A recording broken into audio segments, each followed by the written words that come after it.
Hey everyone, welcome to Talk to Me Tuesday. It's Tuesday, June 28th, 2011, the very last Tuesday in June. If I haven't already, I will be posting the winner of the HP paper piecing drawing today for June, and then I will be posting the new prize pack next week, which is going to have something a little extra special that I received when HP 5 Freak was visiting, and so that's something fun to look forward to. Saturday I spent the morning at the Linus Workday at Honeybee, and there were, including myself, we had 11 to 13 people there. There were 11 ladies sewing, and I was crocheting and helping and just hanging out and whatever. And OC was organizing and also crocheting. And so we got almost 11 quilt tops done. There were 10 finished and 1 almost finished, so that's that many more quilt tops for Linus ready to be quilted that'll go out to kids in need in the next couple of months, probably next month. One of the things that I've been doing, and I've mentioned this previously, is we have a lot of kits that we've cut ages and ages ago that had been sitting in our kit box of kits that no one was taking. For whatever reason, either the colors didn't appeal to them, or they didn't want to do the piecing that was involved, or whatever. So my goal that I've given myself is the last couple of times we've had work days, I've gone through the box and taken 2 or 3 kits that nobody else wanted and that I know have been around for a really long time. So I took 3 this time, and I finished one, just the quilt top, yesterday, and that is this one behind me. And this was actually super easy.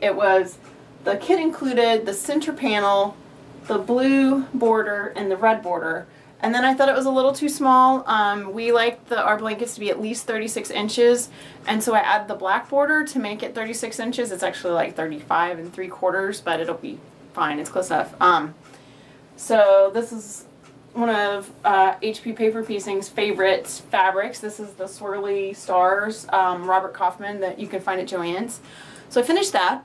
And I'm going to practice my free motion quilting on that. So I've been reading all these different blogs that talk about free motion quilting and ask my friends that do free motion, and one of the things that I've been recommended to help with my control issues are quilting gloves. And you know, I'm a crafty person and I like to make my own things whenever I have the opportunity. I happened to be at Joann's with Amber and Courtney, and they had some gloves on clearance sale for 50 cents. So I bought a pair and decided to turn them into quilting gloves. And so what I did was I cut off the index fingers and the thumbs and left the rest of the fingers intact. That's so that I can pick things up with my fingers.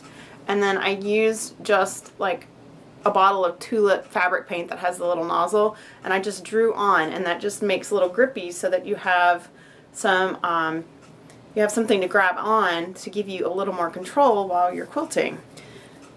So they look funny, but I'm hoping they'll work. I haven't tried them yet. I'll have to give you my opinion on that after I try them. So for 50 cents, it's worth a try because quilting gloves are a little expensive, and I would rather try to make my own and see how it turns out, and we'll see how that goes. I'll let you know.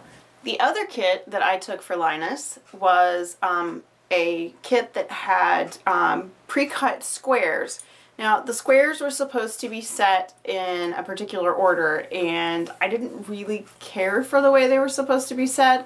I don't know who cut the kit, but what I decided to do instead was to do the 10-minute blocks like I showed you guys last week. So what I did was, and I need some more blocks to go with this. I haven't finished it yet, but this one is in progress. So these big squares were the squares that were in the kit. I did add this piece of fabric, and I added this piece of fabric, but the rest of it was in the kit. Even these centers were in the kit. And what I did was I took the squares that were already cut.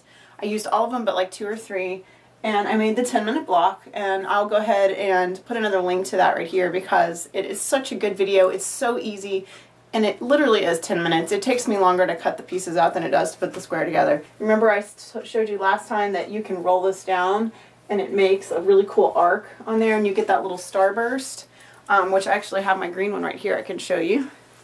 So see how it makes the little starburst, which is super cool. So I'll probably do that. I'll do the top stitching on that. But anyway, super easy for a Linus blanket, and it's really striking. I love how you get this sort of curved almost snowball-like effect right there.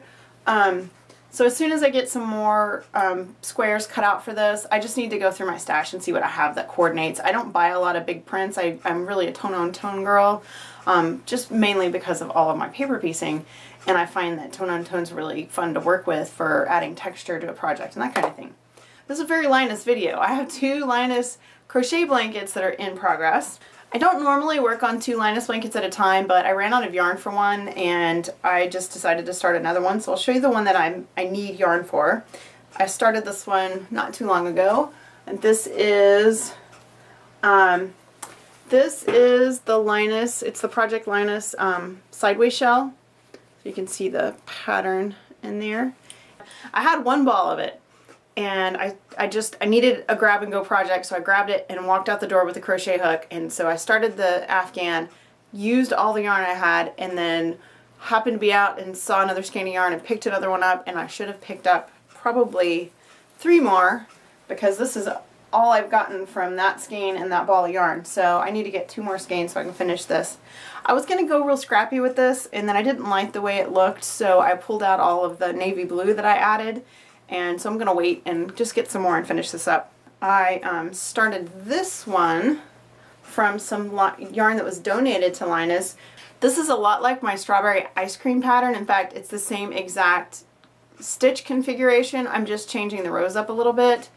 And this is just going to be green and white and variegated green. And I'm just going to make it until it's big enough and put a pretty edge on it, and then it'll be done. So I'm working on that one until I get some more blue. So Linus got this huge donation of yarn, and I picked it up at Honeybee and I brought it home, and it was tons and tons of yarn, and it was all yarn with the exception of like 5 skeins of yarn. It was all yarn that we could use for Linus. And so what I did was I went through and I rewound all of the yarns that were sort of half empty, all the skeins of yarn that were sort of half empty into balls of yarn with my skein winder, and I just wanted to show you guys a little footage of that because it was a lot of yarn, and I spent probably half of Saturday. I attached my yarn winder to a kitchen chair and set it in the living room floor, and we turned the TV on, and I just wound yarn and wound yarn and wound yarn, and I filled 3+ IKEA bags full of yarn. Now I didn't rewind all of it. I would say I rewound about 2/3 of it though. It was a lot of winding and a lot of yarn. But the cool thing is when it's rewound like that, it's more appealing than a half-empty skein. So hopefully the volunteers will be really excited to see all of this new yarn, and they'll take it home and make wonderful things out of it. So here is that yarn.